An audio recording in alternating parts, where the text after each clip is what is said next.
নমস্কাৰ মই কৃষ্ণ শৰ্মা আপোনালোকে চাই আছে স্বাগতম ফাৰ্মিং টিপছ আজি মই ভিডিঅ'টো বনাই আছো এটা বিটেল ব্ৰিডাৰৰ ওপৰত সেই বিটেল ব্ৰিডাৰটো একচুৱেলি মোৰ ইয়াত বিক্ৰী হ'বলৈ আহিছিলে তো কি কাৰণত আহিছিলে কি হৈছে সেইটো গোটেইখিনি কথা সামৰি পেলাই মই ভিডিঅ'টো বনাই আছো আপোনালোকে মোৰ ভিডিঅ'টো স্কিপ নকৰাকৈ সম্পূৰ্ণ চাই ল'ব আৰু মোৰ চেনেলটো লাইক কমেণ্ট শ্বেয়াৰ আৰু ছাবস্ক্ৰাইব কৰিব নাপাহৰিব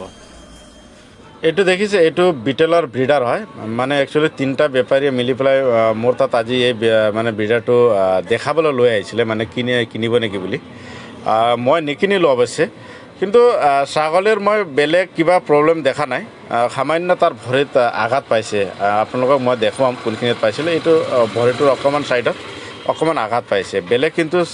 ব্ৰিডাৰটো এক্টিভ আছে এইটো চাইছে এইটো ভৰিত অকণমান আঘাত পাইছে মানে অকণমান ছাল উঠি যোৱা যেন হৈছে এইটো কিন্তু এক ডেৰ মাহ যদি তাক ভালকৈ অকণমান চোৱা চিতা কৰা হয় বা ট্ৰিটমেণ্ট কৰা হয় তেতিয়াহ'লে ছাগলীটোৰ এইটো বেমাৰটো নাইকিয়া হৈ যাব আৰু বেলেগ একো প্ৰব্লেম নাই আপোনালোকে চাইছে ছাগলীটো খুব এক্টিভ আছে ভৰিতো কোনো ধৰণৰ মানে তেনেকুৱা মানে দুখ পোৱা যেন অনুভৱ নহয় মানে ছাগলীটো ফিজিকেলি ঠিকেই আছে আৰু ইণ্টাৰনেল বেমাৰ আছে তেনেকুৱাও নালাগে কিন্তু এতিয়া কথাটো হ'ল কি গৃহস্থ যিজনে গৃহস্থ আনিছিল বেপাৰী কোৱা মতে গৃহস্থ 23,000 টকাত কিনি আনিছিলে এক বছৰ আগত আকৌ গৃহস্থজনে বেপাৰীক বেচিলে 7,000 টকাত আৰু বেপাৰীকেইটাই মোৰ লগত বিচাৰিছে 8,000 টকাত তো এইটো এটা চিন্তা কৰিবলগীয়া কথা হয় কিয়নো ইমান ডাঙৰ এটা ব্ৰিডাৰ আৰু ছাগলী বুলি ক'ব পাৰি এইটো যদি কাটিং মাৰ্কেটতো যদি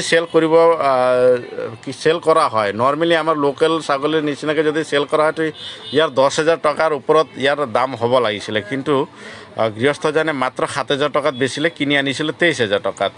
তো অকণমান চিন্তা কৰিবলগীয়া কথা হয় আৰু যদি আপোনালোকে কোনোবাই যদি আগতে তেনেকৈ কিনি পেলাই যদি এনেকুৱা সমস্যাৰ সন্মুখীন হৈছে তো আপোনালোকে মোৰ লগত যোগাযোগ কৰিব আৰু যদি পাৰে তো আপুনি এটা ভিডিঅ' বনাই কিনে মোক হোৱাটছআপত দিব মই নেক্সটত ইউটিউবত দিয়াৰ চেষ্টা কৰিম কি হৈছিলে কি কাৰণত আপোনালোকৰ